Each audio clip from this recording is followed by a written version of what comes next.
everyone, and welcome back to another Chesh Breaks Mail Time with myself, obviously with Cheshiness, and Sam,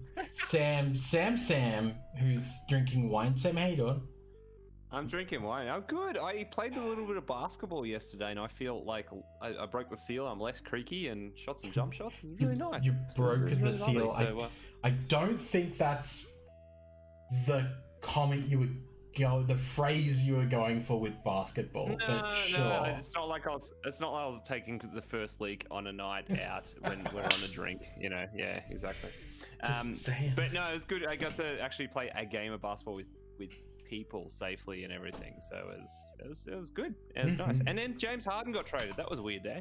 That was a good day. Maybe you can fuck right off. What a weird team. Speaking of weird times, we have Shane Panther with us. Shane, how you doing? I'm feeling less weird than you, to be honest. I don't know. That's not. I'm just pondering. I'm having visions at the moment of Sam playing basketball while socially distancing, just so no one can guard him. It sounds a little bit like cheat mode to me. But it's you know what? It's definitely it, because I spend way too much time outside of the paint for my height, and I take it easy and just, as a 30-plus year old, I now shoot jumpers from the wing and the elbow because it's where my comfy spot is. Look, so that's get where down my there and game's work in the developed paint. into, but I'm just not a shooter, so it hasn't really developed very well. I said before, you just got a Zach Randolph in the paint, so smash. If people at home are wondering what we're going to be doing tonight, we're going to be doing a mail time, and we're going to be discussing submitting cards for grading, specifically with PSA, but obviously this will bleed over into grading for BGS and the other shit ones that you don't need to worry about. Seriously, people, do not grade with the other ones. And I can explain this. Okay, so I used to collect movie props at one point. Sam, it's another story you don't know about me. I'm good. So back when I was managing the memorabilia shop, I would get some certain items from movies and stuff. The big thing I used to say to people bringing items in is, number one, don't buy a prop off eBay. It's not a prop, it's a repo. Just trust the auction houses. Go for an auction house. But number two, your certificate of authenticity by Renmark doesn't mean shit. Don't grade with a shit company. Grade with a company that is trusted, because otherwise it's a raw fucking card. All right, just don't do it. Look, I think the biggest thing is people don't understand that they're not all even, and it's probably, it's even things like BCCG and stuff. It's like, well, it's Beckett, so it still must be good. But I think people, and it's probably, as people move in and become, join the hobby, they sort of see, they think, well, graded cards, I'm told they're the best, and sort of fall into the trap potentially going, well, this GMA, GMA 10 is only $70, yet the PSA 10 version of this card is $500. Surely it must be almost as good. I could get it and even swap it over. And I think a lot of the time they just don't realise how little standards some of the companies potentially have. And like you say, some of the authentication is just terrible. Yeah. And that's it. It's different between... So standards and credibility at the heart of it all. Yeah, and it's different between what you're grading as well. So, I know people that go through Renmark, and I have things to say about that in just a second, which I know that Shane's probably itching to hear, because I'm pretty sure Shane knows what I'm going to say. Different companies may specialize in different things. So PSA was always sort of as the Pokemon company for a very long time. For a very long time, they did exceptional work with grading Pokemon. Because you would take it to somewhere else and they'd be like, I guess it's a 9. What do you mean you guess? You don't know it's a 9? If you need to grade it, you need to grade it correctly, which is the point there. The reason I specifically bring up Renmark is because if you ever see a Jordan rookie from Renmark, don't fucking buy it. It's likely that A, the card is a fake piece of shit, and they don't even know what they're grading correctly, because they don't have the experience. And even if they do have the experience now, they've already ruined their reputation by allowing 5 of those Jordan rookies out into the wild, which were fake repo fucking rookies that they treated as if they were real correct rookies when they weren't. And you can tell this. There's a whole thing that I've shared before about going off colors and printings and how you can tell, and getting yourself a diamond loop to make sure that what you're buying is authentic, because even if somebody tells you, throughout the whole hobby, that's not even just grading, and I think that's been the most difficult thing for people to navigate in the last year. About a year ago, there was probably 5 people breaking in Australia even. And, you know, you knew the guys that had been breaking for about 5 or 6 years. They knew the products they were breaking. They knew the format of those products. They knew how to structure those breaks. And then you fast forward, you know, a year, and there's 300,000 people breaking, most of which have joined after watching a Gary Vee video and don't even understand the format of the cards they're about to open to, or haven't thought what they're going to do if there's a redemption, or you know, all these different sort of scenarios.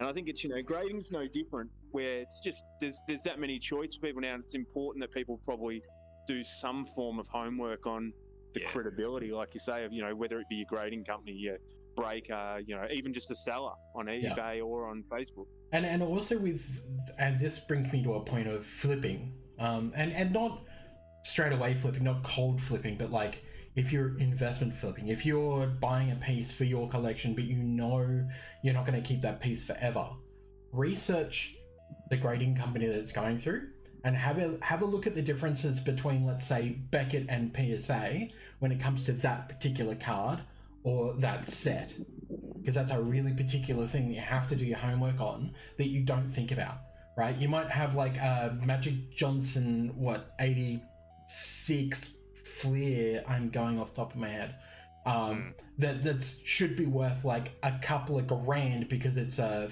that's the 3-tier Larry Bird, Larry Johnson, and somebody else rookie card from memory. It's like the Larry Bird rookie card with the Magic Johnson and somebody else. I can't remember. But specifically with cards like that, researching, number one, to make sure you get the authentic card. Number two, before you actually buy the graded card, you should be looking at the different prices between the two different graders to see which version of that card you should be going for, which graded version of that card you should be going for. And number three, and very importantly, is checking up the actual serial numbers on that graded card, because what you've seen recently, there's a whole heap of problems with Beckett cards going around that are incorrectly falsified by somebody in the hobby. We don't know who's doing it. Incorrectly falsified. Wouldn't that be true if it was incorrectly falsified? Oh, you know what I mean. Correctly falsified. Incorrectly put in a BGS sub when it's a fake sub. Double negatives. What are you talking about? Fuck yeah. But doing that research and making sure that you're not fucking yourself over, because there's nothing worse than, even if the card is real, there's nothing worse than buying a BGS 10 and then finding out that the pattern down the bottom, it doesn't look correct because it's a fake sub, and you've got a real card that's in a fake holder. So just educate yourself. I guess we should just dive straight in to PSA stuff first, Shane, because I assume you're quite busy. I do have to get back to work eventually. Exactly. So when it comes to PSA grading in particular, let's say through, I don't know, PSA Submissions Australia, run us through the process of how that goes. Now, we don't want to touch on like choosing your cards, because if you've gotten to this stage, you should have probably already decided what fucking cards you're going to grade. And I would say if it's a base Jordan from the 90s, like, make sure it's in good condition and maybe check out prices, because at $60 you probably don't want to, unless you're me. Yeah, I think we could talk forever about like choosing and why to grade cards, and it's so subjective on what cards you should grade. Is it worth it? And it's just an endless loop of conversation, like you say. It's such a personal sort of thing. Oh yeah, that whole time thing. Exactly. At the moment like too. But as far as like, I guess the process itself for it, Lane's super anal about his process. So I started sort of doing PSA Submission Australia with Lane sort of last year. He'd been doing it for years, and it probably was a real eye-opener for me, the amount of sort of work involved in the process. But essentially, people fill out their paperwork. There's a form that they fill out, which they list their cards. They need to be separated into a couple of different categories depending on what people are looking to grade at. So you've got, I guess, and even as a small explainer, I guess, because it's something that throws people, BGS and PSA describe their grading categories, I guess, in the opposite ways. BGS have just they do a money value one, where they talk about it in money value or time frame. So they say, you know, a 30-day sub, a 90-day sub, or however they're advertising it. And PSA do it on under $500 or under $200, and it equates to the exact same thing. And I think sometimes people get a little bit confused, but essentially you could grade a you know, a $60 card in the under $5,000 category if you wanted, if you're happy to pay that value, because that then means that it get graded in, say, 10 days. So it's sort of, realistically, they're the same, but one describes it in time frame, the other describes in the value of the card, but they both realistically equate to how quickly they'll be attended to and how much you pay. So, I mean, people fill out the form, they package their cards away. It's sort of obviously important that they send them in safely, but at the same time, I can tell you, being too safe sometimes is just as frustrating when you've got to open 300 packages of mail and unpack them, and people have got them in like 15 layers of duct tape. But I'm glad their 27 Darius Baisley base cards turned up in pristine condition to grade. But we get them open up. We take pictures of all the cards as far as the mail, so sort of show everyone's package as they come in. We then sort of go through. We enter those into our system. We double check that through and put them in their categories. Then it gets submitted in the PSA's section, where we then double check what people have put as far as the variations and all that sort of stuff. And then it gets sent off to PSA. So it's sort of, there's quite a lot to it. Now that's not just it either. Like, so tell us a bit about the whole cleaning of cards. Well, cleaning of cards is we don't deal with any cleaning of cards, to be honest. Lewis does some cleaning as a part of PSA Grading Australia. He does it. It's an independent sort of thing that he does and runs a service.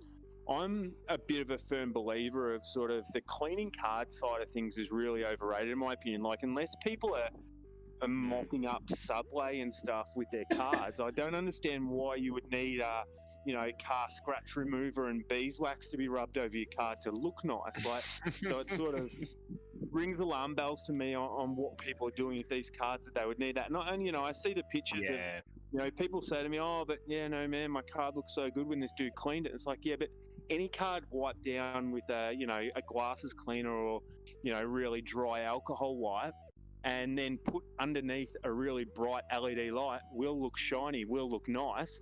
But in a month's time, when that gets in the hand of a PSA grader, will it really look any different?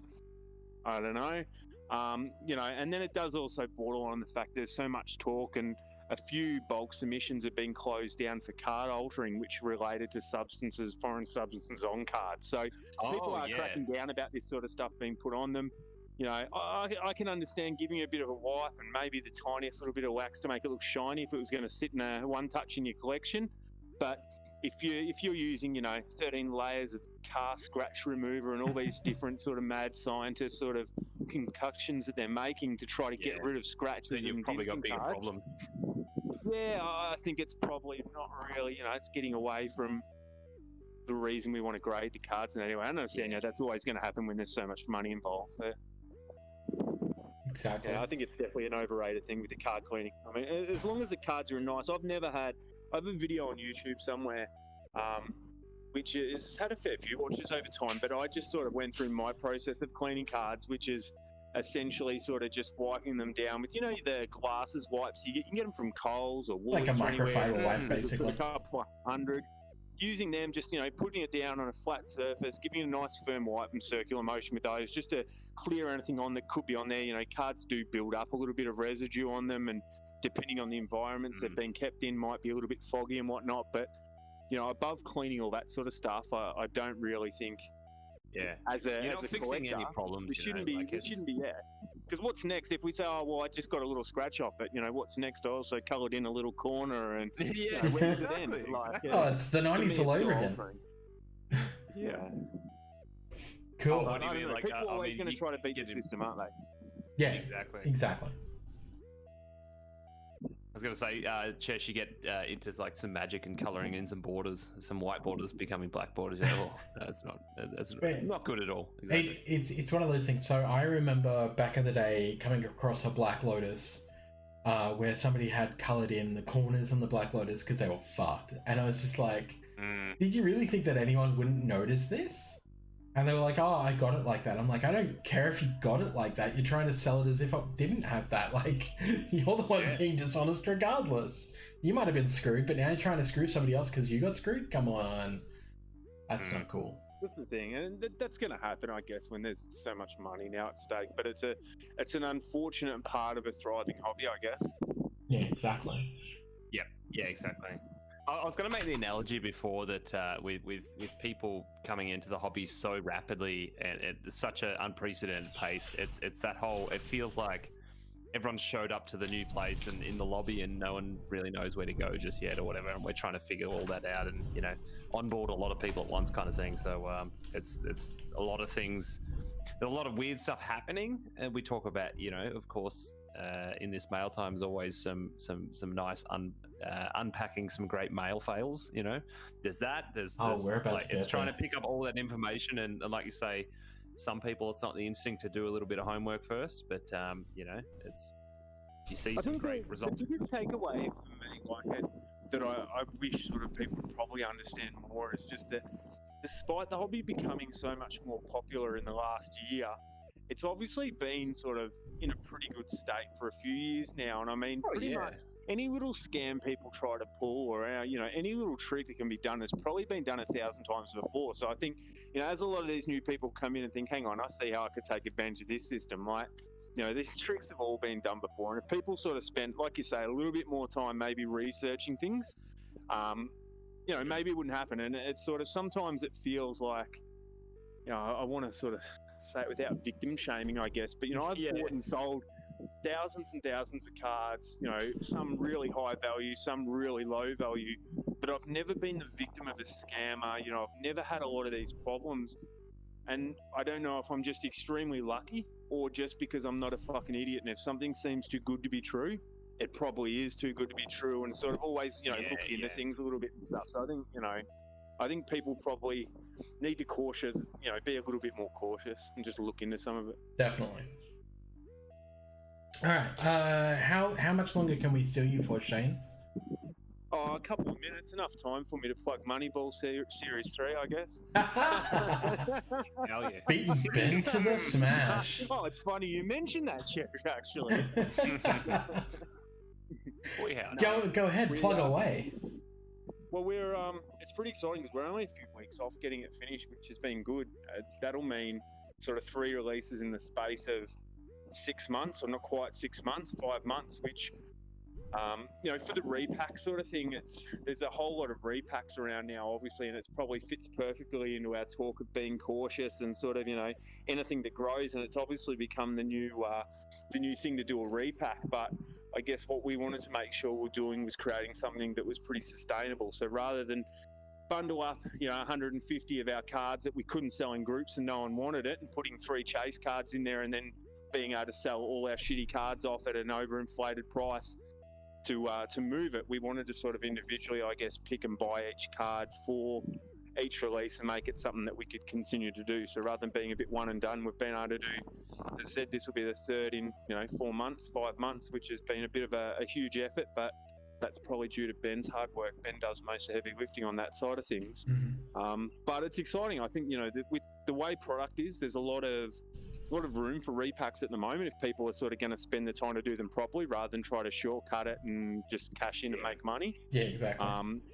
I mean, the key thing for me and why I've always loved repacks is the ability to get cards that you can't get anymore. Like, we had our chase cards in Series 2 was a LeBron auto and a Kobe auto.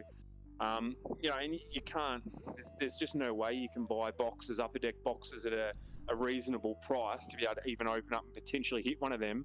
Even then, when you factor in the odds of being able to hit it, and stuff like that. So I think, that's the appeal to me, is some of those cards that you just can't really get at. And I think that's where a lot of people now seem to be sort of selling almost packs of, modern day. I see, repacks full of Mosaic and, modern Prism. And it's like, hang on, if you just opened 4 retail boxes, graded them, and then now putting them in a repack to sell off. And, it's sort of, I think maybe because of the lack of product, people will buy anything.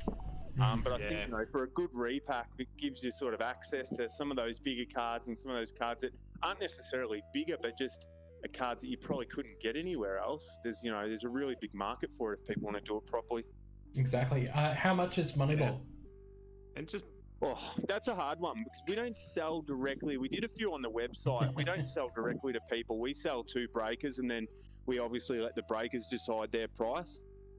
So a lot of it's sold on, a wholesale type price. So I won't really say a price in case those guys, it's way over what they've sold. I just wanted people to make sure that they're aware that the product itself isn't really made for commercial. It's more made for the breaker side of things, for breakers to offer it in their breaks, which hopefully at some point this year we'll be able to grab one or two if we can. Well, I mean, I think for me, and I actually had a couple of really long conversations with people about the same thing, because I know it's people always want a box, and it comes down with anything as well. When you talk about for more for breakers and more for personal, I think it's the same with anything. If you open one box of Prism, you're not guaranteed to hit a case hit. You're not guaranteed to hit a big card. If you open a whole case of it, you're probably going to get some big cards. And the way we've structured Moneyball as far as the value for people is across 150 boxes. It's split into the cases, and in the cases, there's a case hit, there's sort of, a lesser sort of mini case hit, and each one's structured so it's made to be almost open, where the breaker's breaking all 5 boxes in that case at once, and that way there's an even spread of the money. Now, if you just open one particular box out of that, you may hit one of the big cards, you may hit one of the small cards, and I mean, that's the nature of opening anything. It's a bit of a gamble, but it's definitely sort of designed more at that case level, or at least to be broken where all 5 boxes will be open. I mean, a lot of breakers might put in a mixer, but even if it's over 5 weeks, everyone knows, well, gee, it wasn't a big one out of this one. Next time it should be sort of, there's probably something a bit bigger, and they know over those 5 weeks they're going to guarantee to have a bigger card of that case hit. So, yeah, exactly. It's hard like that. Cool. All right. Well, we will let you go, and we will get on with mail time. So thanks for hanging out, Shane. Go and Not a problem. Do the best Jump work on you can. if anyone does want to look at grading or anything like that, go to PSA Grading Australia. There's so many different companies that do it, and there's so many different great ones. I'm definitely not going to say, we're the best, although I probably believe it. There is so many other good ones, but definitely, if people want to grade their cards, have a look at it. I personally don't grade my PC cards. Like, I know I'm not a big one for grading as far as my cards. My main PC is sort of 90s Shaq stuff, and like, to me, there's no real need to grade a lot of stuff that's really hard to come across anyway. So for me, I'm not a big grader myself, but modern stuff, I see the merit when there's 20,000 of a card floating around. Maybe by getting a top grade, it can make it that little bit more rare or desirable. So there's a big market for it. Yep, that's why I sent my Magic Johnsons in. Thought you just wanted to slap them to protect them from any diseases. Wow. Also, Chesh, we want to see some more. We want to see some more good old PSA 6s. Karl Malone. Oh fuck absolute. There was actually a guy atrocities like doing it now. He was over here. He was actually doing a bit of an art project on. He'll kill me if I say his name, because he probably doesn't want everyone to know until he finished. But he was trying to do an art project on all the rookies in the lowest possible PSA grade he could get them in. That's the best. It was pretty cool. He actually contacted PSA and spoke to them. Look, how do I get the lowest? And they got wind of what he was doing. Like, they could tell the questions are like, look, it's not within the best interest of our brand to be telling you how to get a low grade, because we really don't want that associated with deliberately. Because he was like, so if I fold the card in half, and like, hang on, no, like, this is not the But so what will they really do? They'll say no, we can't grade it, kind of thing. Well, I think they said technically grades down to 1, and he was sort of trying to go through them all. How exactly do I get a 1, like, without getting because I think it'd be a really hard art, wouldn't it, to get it between the art of not gradable to 1 to fly close to the sun. Yeah, exactly. It's so I'll be interested to see how his progress goes. If he ever does get that finished, I think it'll be a pretty cool little thing in itself. Definitely plug that and keep us in the loop, because that'd be amazing. Yeah, I reckon it'd be cool to see. All right, boys, thank you very much for having me. I better jump in and do some work so that I can go home at a reasonable time tonight. No worries. Thanks, buddy. Good to chat to you again, Shano. See you guys. Bye. Have a good one. All right, cool. So that was just basically a nice talk on, PSA and grading in general, and kind of some of the ins and outs. But hey, we've got some breaking news, don't we? I mean, I guess I should start. I guess I should start by saying that on the 12th of February for $35 a spot, we have a double team going. This double team is for 1 box of NBA Hoops 2021 Hobby and 1 Premium Hoops 1920 Blaster for $35 a pop. But the bigger one here is the status boxes you see in front of me. So thanks to our silent partner, we got a hold of some status boxes and some Hoops Premium stuff, and there will actually be a couple of breaks coming up, with the first one being on, I believe, the 26th of February, which I haven't actually announced to our Facebook group yet, which I probably should have done before we went live, but whatever, they can hold. This is what we call the triple double break. So it's 3 different products. It's the Hoops Cellos ×3. It's the double blasters. So Hoops Premium 1920 blasters. There's 2 of those, and 1 box of this gorgeous status T-Mall hobby. So these aren't, how would you put it? These aren't guaranteed an auto, but they are guaranteed 1 parallel and 1 insert per booster pack, which is pretty cool. So there's 6 cards per pack and 10 packs per box. All of the cards from this break will be sent out because this is a premium break. This is $55 a spot. So the reason we call it a triple double is because there's 3 different products and you get 2 teams per spot for only 15 spots. So just a new initiative thing that we're going to be trying out. And yeah, that's going to be really fun. Are you looking forward to that? Hell yeah, it's going to be cool. I love it. And I do appreciate the triple double name too. But and I think it's the type of thing too. It's like, it's always nice. I know there's not so much value associated with it, but it's just a nice thing. I definitely on the beneficiary of a a receiving end of a break, like to get all the base as well, like all the non hits, like it's just filling up with cards. You get something, that kind of thing. It's I don't know. I just always prefer that. Now, Sam, what's my favorite C word? Don't say it. No, we're not. I don't think it warrants it today. Are you sure? Have you seen this, Larry Johnson? I was trying to think of a witty other one. Yeah, I get it, but like, I want to. I would have just said, is it Chesh or Cats? It is Chesh. I want to give that one a pass because the guy even admitted that it was his first time. So yeah. No, they don't get a pass. Hey, it's Joe Bear! Nice stuff, guys. Crashing midnight here. Chesh added to my featured channel tonight, fellas. Thanks, Joe Bear. Have a great night, mate. Love it. Joe Bear is Joe Bear Breaks on YouTube, so definitely go and check out his content. It's fantastic. He breaks like a heap of like retro boxes and stuff. Today, actually, he was breaking some baseball, and it was really cool. Was it baseball? It was baseball, I think, yeah. Did you learn anything about baseball? No, I fucking didn't. No, Not at all. I can't comprehend baseball knowledge. Yeah, so, yeah. But I'm trying. I say with card games, I've got only 1 space in my brain for a 1 card game. That's Magic the Gathering, and I've got 1 space in my brain for 1 sport, and it's basketball. Yeah, well, that's why we decided not to go with like Digimon and other products. Yeah. Basically, we just want to stick with NBA for now. I wouldn't mind doing some like wrestling and Star Wars again, but yeah. Oh, yeah, so, of course, Chesh, I would love to do some Star Wars with you. I know, if right? There's another thing I have a stupid amount of knowledge in my mind about, it's Star Wars. But I'm a Star Trek guy. I have to preface that though. No, I haven't got there yet. But I have to preface that with, though, I have so much respect for the people that can comprehend so many different sports at the same time and understand all the nuances, and then card games too, like yourself, because we joke about on our Magic podcast about. You somehow know the Fraggle Rock meta of '88. It's just like you'll know you've played every card game. Yeah, and I was like, I can only do one. So this comes from eBay. I don't care if it's your first time sending research. I guess. Don't be a dick. Don't be a dick. Or you'll get Chesh to do your research for you. So which is, sending in a plain red envelope, that's a no-no. Sending in double sandwich bags. That's a no-no.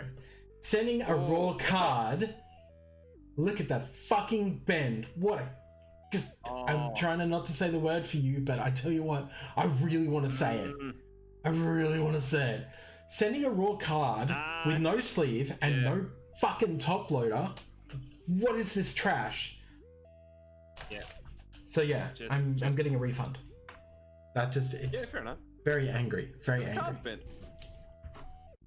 All right. I'm hoping that person now knows that like top loaders are a thing, and I was joking before that Chesh has been getting into Larry Johnson stuff, which opens up to a whole new realm of buyer, as in a lot of people maybe only kind of did the card thing back in the 90s, which I understand because it's kind of partially what I'm about, but the people that haven't got in tune with like the modern day of doing things, sending cards across the internet, whatever, top loaders, and then how to package, and somehow finding Chesh's videos about what happens when you don't do it right, you get featured on this video. So exactly, that was the time. But Chesh, I will admit though, I feel you, because that was one of the worst ones I've ever seen. Yeah, pretty much.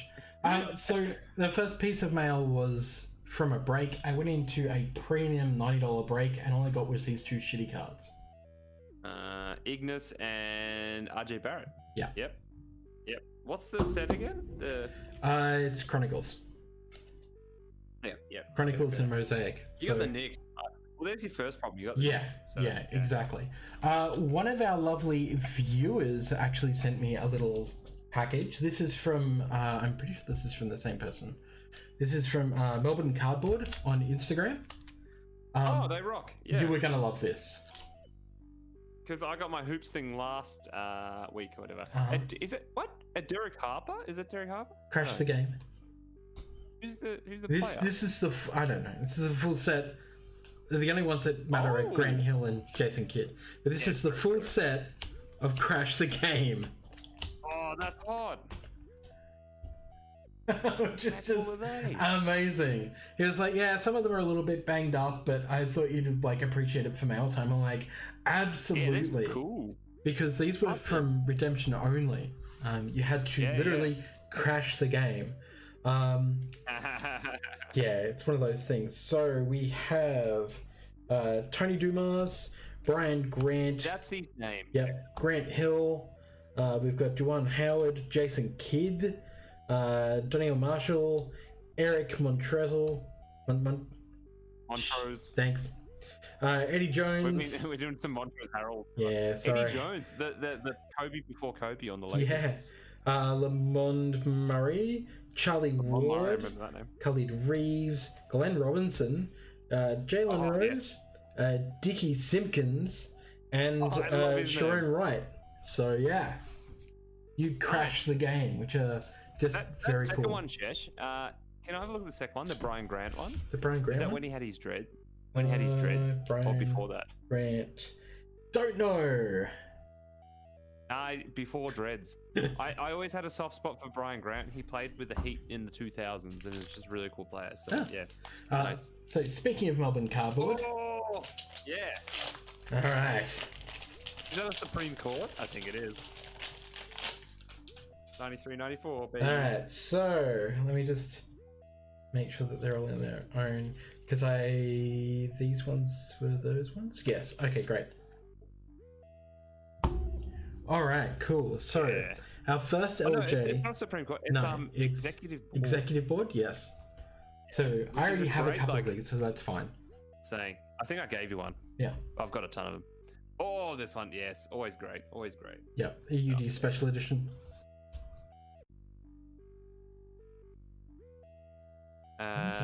Larry All-Star. Change my autofocus a little bit. Some of the best All-Star logo design. 23. There we go. There we go. Yes. Yeah. So, like, just a really nice basic card, with some really nice basic design. But I was just like, I'll take your Larry's for sure. That's what I always loved about that set. It was just bloody sensible. This nice. It's a nice flea card. That's pretty cool. Yeah. Classic late 90s stuff going on. Speaking of really nice classic 90s. Oh, yeah. That's some 90s design. Just like, and it was like, most of it's just base. I'm like, I don't care. I'll take it all. I'll take it all. Oh, Fleer, 97, does it say? Yeah, interesting. This is, 97, 98. I'd stopped collecting my by this favorite point. Type of shots next. Yeah, it is. A paint shot, so you get the camera from the top down, is always my favorite. Just a really nice card. Just such a nice design. Card. Larry. Speaking of really nice designs. Yeah, that's pretty cool. Oh, yeah. Top's finest, yep. Would that have had a sticker on at the start? I don't know if it would have had a protector or not. I think it might have. I don't know. I feel like I've got a few of those top finest with the stickers still on. But here's an interesting one, because I've got, I mean, as you've probably seen, I have some of these Fleer Ultras. This one is gold.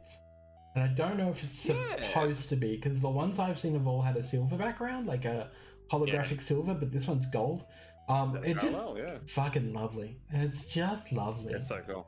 Such a pretty card. Those. Alright, so moving on to more base. Drop the base. Drop the base. Put the button.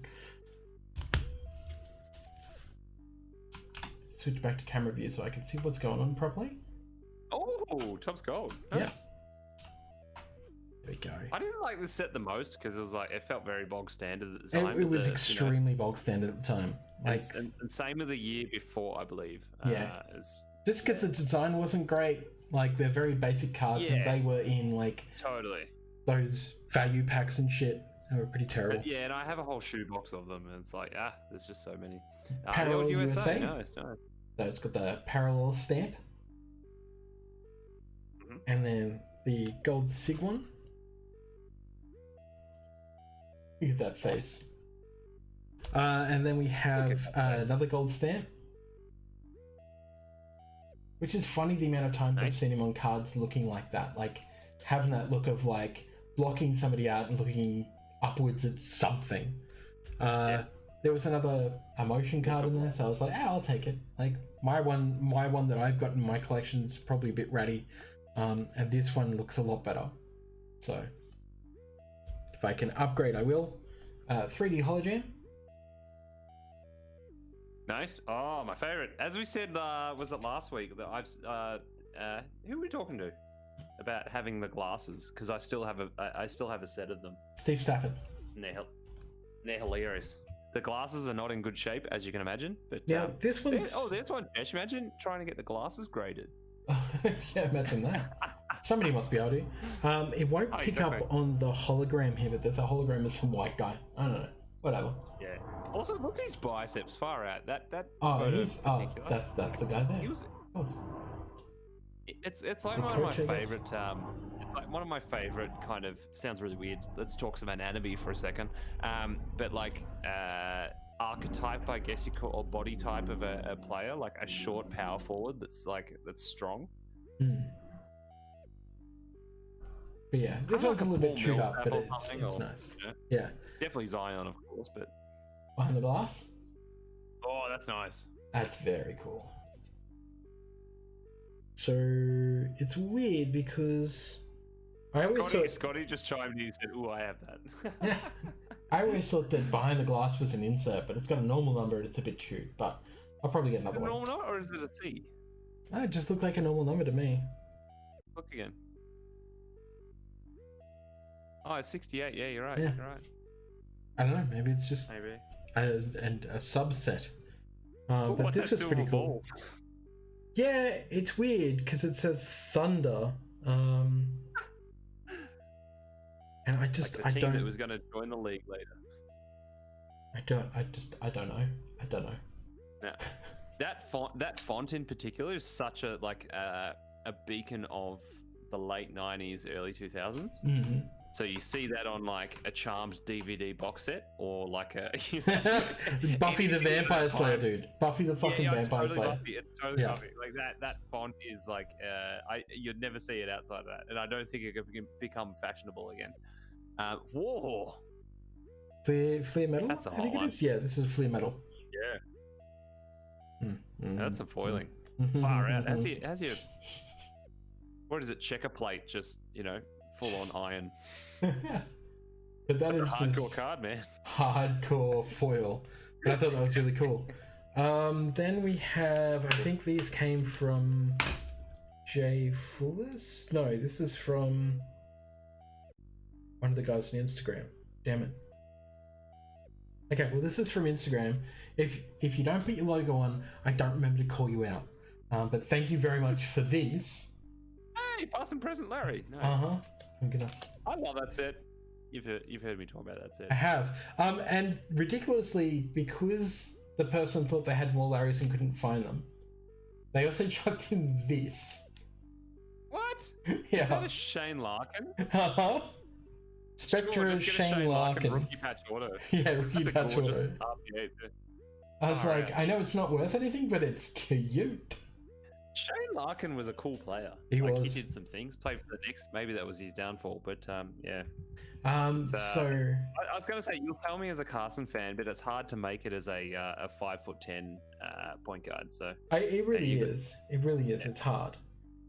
Speaking of 5'10" guards, and this one I'm not. I think this one was off-centered. Old buddy Carson. Pretty badly. I need to cut it open.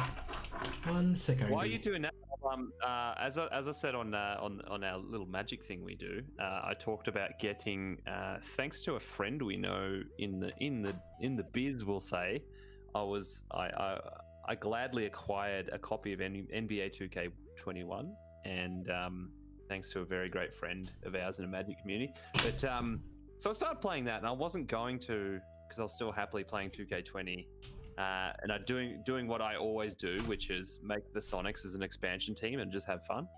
And you build a whole team with the expansion kind of draft and everything.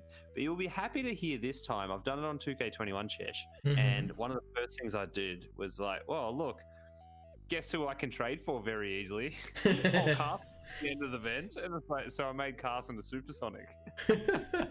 Nice. Great, it's great. There he is. Big love. I finally have my Donruss acetate. Optic Acetate Clear. That's hot. Yeah. That's so nice to have a bit of a shadowing on the acetate too. It's really nice. It's a shame that it's so bloody off-centered, but I wasn't going to pass it up for $6 or $7 or whatever it was. Hey, Mick the Middleman, what's going on? Mick the Middleman, how you doing? From Cherry, I purchased another Larry Johnson. Oh, that's cool. This one I paid way over for, but I really wanted it. So you could be talking about. I got a bit over all the bloody prism patterns, but that one's pretty darn cool. Yeah, I was thinking about like maybe I should get the rainbow, and then seeing that there was like 537 of them, I was like, nah, fuck that. Yeah. The next lot comes from Steve Stafford from a break. Steve. Liam's in the chat too. How you doing, Liam? Hey, Liam. Good to see you, buddy. Going on? You missed me complaining. So we got a... It was a good time. So from that break, we got a Jonas. Jonas Valanciunas. Yep. When he played for the Raps. Nice. Pascal Siakam. Pascal! Oh, dude, love seeing some Raptors action here. Is there other... There was, I think, something else in here as well. Kyle Lowry, maybe? Yeah. You have Isaiah there, that I'm one of my favourite players. Speaking of 5'9" players. Kyle Lowry. Kyle Lowry, nice. In the Chronicle. pink. Isaiah Thomas. In a season ticket. My boy! Hell yeah. Can you put that aside if you're not going to do anything with that? Absolutely will, because otherwise I'll just throw it in the bin and cry myself to sleep. You know, all my collections are worth absolute zero nothing, but when it comes to Isaiah, I've got some rookie autos, and I just love the guy. He's awesome. And he's a Seattle guy, so and he's been an advocate for getting the soups back, so... Nice. Michael MPJ. Porter Jr. is an interesting. That's one to hold on to, Chesh. That's the parallel in the ticket. He could still do a lot of good stuff. I think he's got a promising career. MPJ Chronicles rookie. Nice. And you know how much I love the Nuggies. Yeah, and he threw in a Carson. Oh, there you go. So I've got another select Carson. That only makes like 20,000 of them now. No, probably not that many. All right. So next up we I love that you got this reputation now. And then, as you said last week, it's just like you end up in this bidding war with the only other Carson collector. And I let him have it, even though it's like, yeah. And then we get to talking. We're very and he's aware like, of each other though, which is really endearing. Yeah, I forced him to recount all of his Carsons, and he's like, "Oh, I'm beating you. I'm sorry. I'm now up to 380." And I was like, "Yeah, I'm done. I'm done. I'm cooked." You know what? Like, we're gonna have to get this person on the show at some stage. So I think this must have been from that break as well. Is that Millsap? Yes. Nice. It's like not numbered or anything. It's just a base card. But what I did buy from one of the Facebook auction groups was this. Now, if you're wondering what the weird pattern is, this is because it comes out of the box set only. Yeah. So it's the only way to get. Have quite a few exclusives, don't they? Yes, and that's the only way to get this particular prism pattern. So I was like, well, I mean, I'm gonna buy it before anyone else. It was like $6 or $7, and I was like, sold, mine. Yeah. There's also a Matty Payne in chat. How you doing, Matty? Hey, Matty Payne. We're gonna be doing some video work with Matty Payne soon about his collection. Hell yeah. So that'll be great. So we had some stickers and stuff come from, I don't remember because the person also did not put their name down, but they were from Facebook. Just leave a business card in there, you know? I just tell them, like, if you want to be shouted out, let me know, like, put something on there so I remember, because I'm going to forget, but they never do. So just a nice base upper deck Larry. Another USA Larry. Yes, you know the way to my heart. 93, it's more than a nice base, Larry. It's 93, 94 upper deck. That's the way to my heart. That's the best. Another one. Because it's like, again, just taking USA. Yeah, all the base I can get. This one's actually surprising. I didn't know it was damaged, which makes me a bit sad. But this is just a Panini sticker, Larry Johnson. Just in case I want to stick it on something at some point, or on someone. I don't know. Stick it on your fridge, just. But I don't know. Now I have to look something up because, in particular, there is somebody I need to shout out very, very particularly for selling me some cards. And I think that was maybe, am I right in saying it was Damien? One sec. That one, just checking. Yes, it was. Okay, great. So this one comes to us from Damien Carroll. So thank you very much, Damien, for selling these quite exquisite cards. Good. Yeah. Look at that. So this is Noir. Yeah. That's a rookie patch from Noir. Don't worry about it though, because we're getting there. This is a Sig. How creepy does the Boston logo look when it's inverted? Oh, it looks so creepy inverted. Yeah, anyway. Noir in focus. Very nice. Yep. Hang on a second. That's the joke. It's now out of focus. It's all like of 99, I think. And an RPA. Yeah, classic. It's just like, I like this Noir design. It's kind of... Noir is gorgeous. And I got these as a set for $70. So, pretty happy. Because it's just like, I know you're a Carson fan. Your friend put me onto you, and I thought that I would tell you I've got these 3 cards, and you know, let's go through the motions. I was like, yeah, sure, cool. So next up, and it's funny because I think we've talked about this, how I was spewing that I missed the encased card that I was trying to hit, which was a good old Carson Edwards encased. Liam just said he paid more for his Goga set. Yeah, I know. Goga action, and I'm cheering Goga on Liam. Oh, I really am. Same with Gary Trent Jr. I had one of the Cherry crew, one of the people from the Cherry crew, Facebook messaged me the other day, and we've worked out a deal where I'll get an of 5 Nike patch Noir Carson Edwards. And I'm so hyped to get money in to pay for those. I tell you what. So I guess I should take this brief intermission to again plug the fact that Break 004 is coming up, so get on it. That's on the 12th. And then we'll have... Wrong way around, that's great. And then on the 26th, we'll have the 15-slot Double Team 55, a spot, 3 Cellos from Premium Hoops, 2 Blasters from Premium Hoops, and Status Team All Hobby for just $55 a spot, guarantees you 2 teams. You will get 1 team from the top 15 and 1 team from the bottom 15. So yeah, that's going to be really cool. Anyway, and this stream is brought to you by guff.com.au. Those breaks will be a night of fun entertainment and bad stories and laughs and banter. And you know what to expect. Exactly. So we've got an RPA encased 9 Carson Edwards. What really bothers me about this design though, the way that patch doesn't align with the pillar. Yeah. It's like you couldn't have just like nudge it over about 5 mil. Fucking nudge it over. Like, I understand you don't want to go too close to the edge. Well, then make the box smaller. Make it smaller. Like, that's just OCD design problems. Anyway. Nice on card, beautiful. I actually think Carson should have been down here, and the signature should have been up here. Yeah, he managed. Yeah, true. He managed to write the signature in the box, so that's good. Yeah, exactly. So that's probably a 10 auto, I'd be guessing. Not that there's any I'm also deeply fascinated on there's any bad examples of autos, you know, like it's like a there really is. boring auto. No, we've the, seen some really trash encased autos. Like really like the bad. autos like off the edge. Yeah, you know, just gone off the rails. Because I mean, one that was a 10 and it wasn't even there.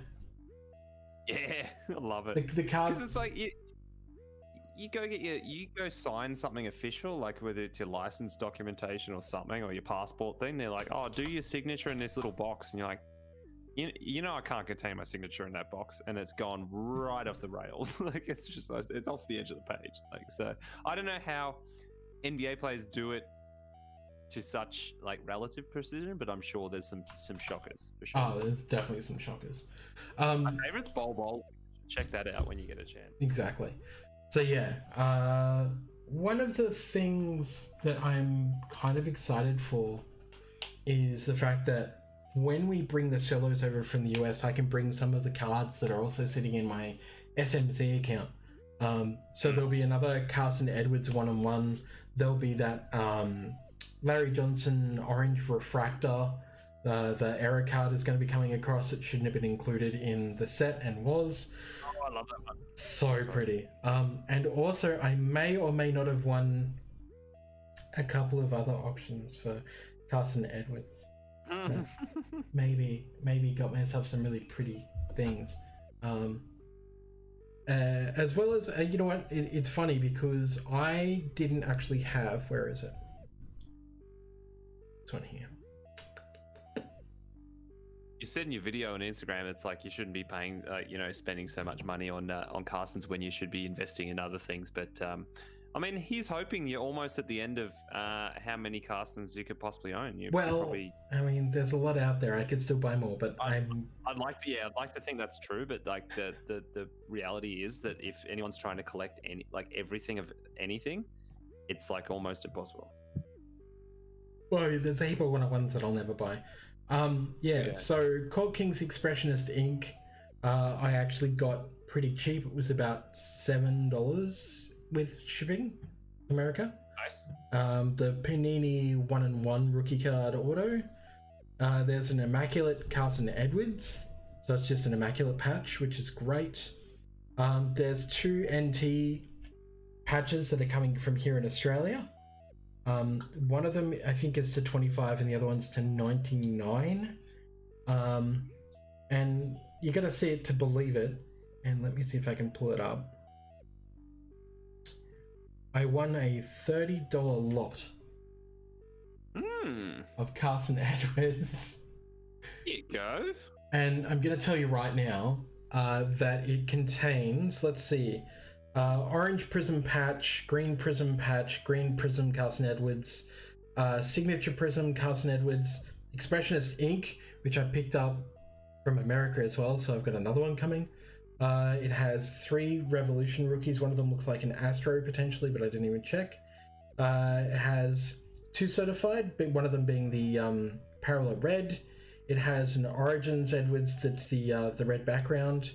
It has an orange rated rookie Donruss.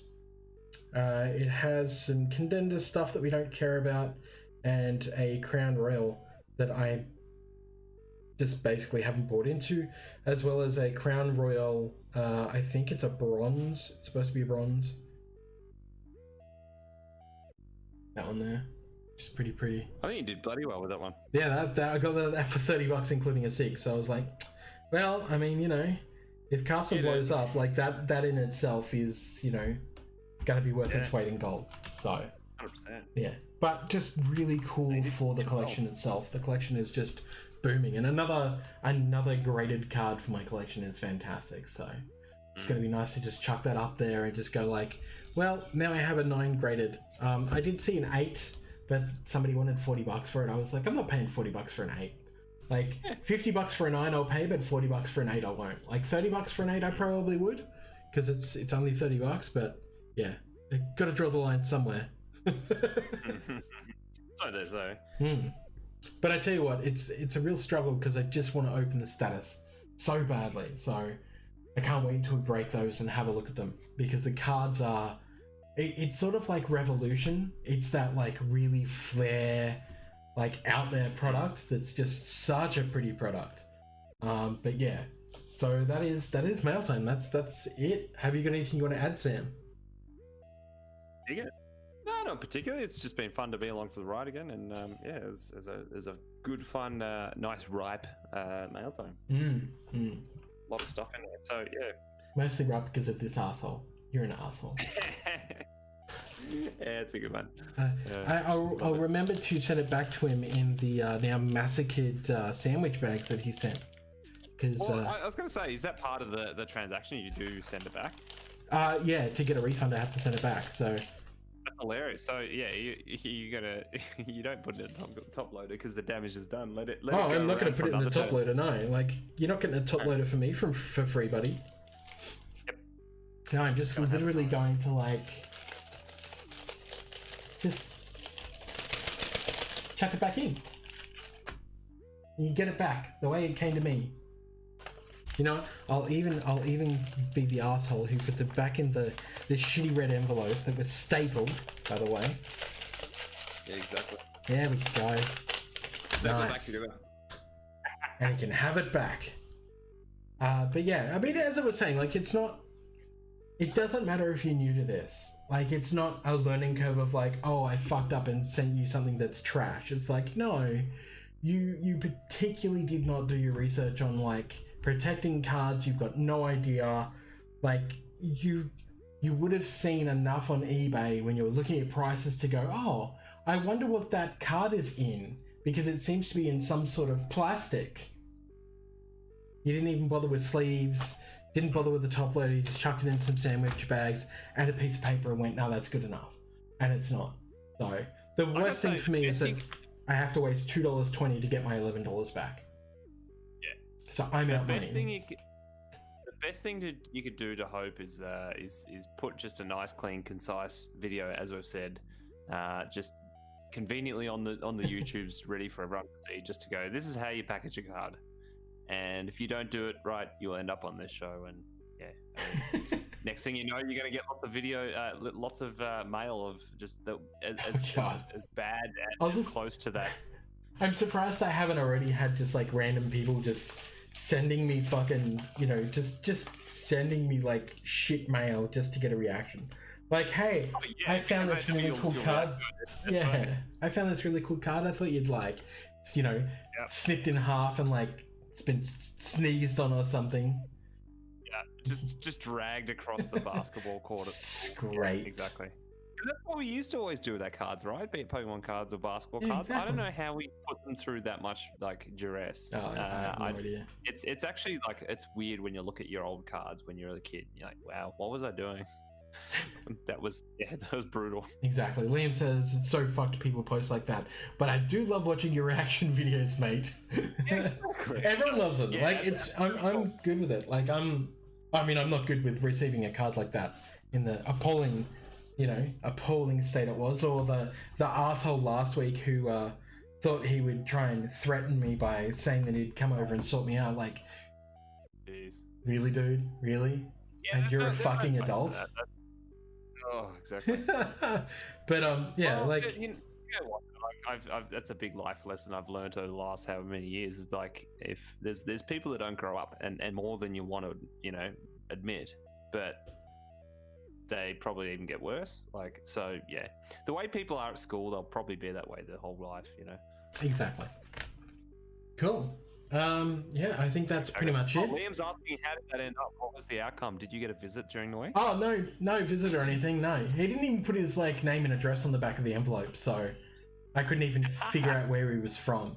Because I was actually sitting there going, you know what? Maybe I'll just, like, go to his house with some friends and give him a visit and be all like, hey, buddy, I know that you wanted to be anonymous, but... And not in, like, I'm gonna beat you up way, but just, you know, like... Let's have a chat, mate, about, you know, who I am and what you said and how that's interpreted. But yeah. Yeah. Sadly, kill them with kindness. Yeah, just exactly. Deliver them a pizza or something. I wouldn't deliver them a pizza. You can shove the pizza up his ass like a fucking animal. If anything, he should buy me a pizza for fucking me over. Yeah. Exactly. Goddamn piece of shit. Yeah. So I guess what I'm trying to say is, don't forget to go and jump on the Facebook and join the Chesh Breaks crew, which is just under Chesh Breaks. It's a group on Facebook. As I was saying, go and follow Joe Bear Breaks on YouTube, because he's an American doing some really great content, and his box breaks are really funny and cool, and talks about, you know, bits and pieces about like his history with cards, which is lovely. I always love hearing people's stories and their histories with cards. I guess also I should say, if you're interested in Magic the Gathering, go and follow Cheshire Plays Games on Twitch and YouTube, where myself and Sam do some stuff, and go and listen to our Commander podcast at commandercrunch.fireside.fm. Sam, you got anything else you need to pitch? You got it there. Just you can find me at PastorJamSam on the Instagrams and the Twitters, but that's about it. Yeah. Cool. Well, other than that, we'll be back for another mail time next Friday, probably, unless mail doesn't turn up, which I highly doubt. And maybe by then, by then the Cellos will be back in the country. I don't think so. I think they'll take a couple of weeks to come back because they're with FedEx at the moment, or they will be soon. And of course, go and visit our sponsors, guff.com.au. And of course, thanks to Shane Panther for coming on and talking about PSA grading. That was fantastic. I'll put some links below when I remember, because I'm shit at that. And other than that, enjoy the rest of your night. Sam, thank you for hanging out.